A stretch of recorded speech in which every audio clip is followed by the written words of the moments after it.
বঙ্গবন্ধু সেতুতে bus truck সংঘর্ষে নিহত ৩। গুলশান রাতভর ডাকাতের আতঙ্ক,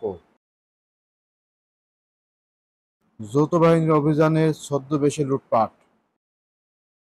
দেশ ছেড়ে পালালেন হাসান মাহমুদ, জানা গেল অবস্থান।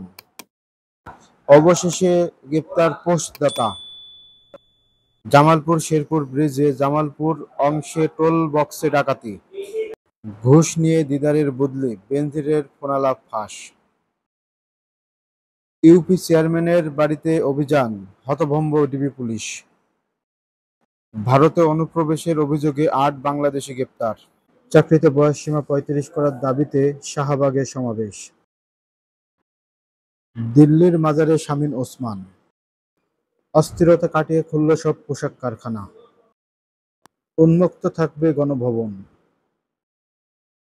মাদারীপুরের মামলায় খালাস পেয়েছেন তারিক রহমান। আবাসিক হোটেলে অভিযান, অস্ত্র নিয়ে শিক্ষার্থীদের ওপর হামলা। হঠাৎ দেওয়ানবাগীর আস্তানা কেন গুড়িয়ে দিল এলাকাবাসী? ফের রণক্ষেত্রে পরিণত মণিপুরা। শাহবাগে আবারও কঠোর অবস্থানে ৩৫ প্রত্যাশীরা। ২০ লাখ টাকার পেঁপে গাছ কেটে সাভার। সংসদ ভবন থেকে পলকের ২টি অগ্নেয়াস্ত্র লুট। ১৪৯ বোতল ফেনসিডিল সহ আটক ২। এবার মেজর মতিনকে কঠোর বার্তা দিলেন সোহেল তাজ। দেশে ফিরে উচ্ছ্বসিত বাংলাদেশিরা। বাংলাদেশিদের বিরুদ্ধে ইতালির যুদ্ধ ঘোষণা।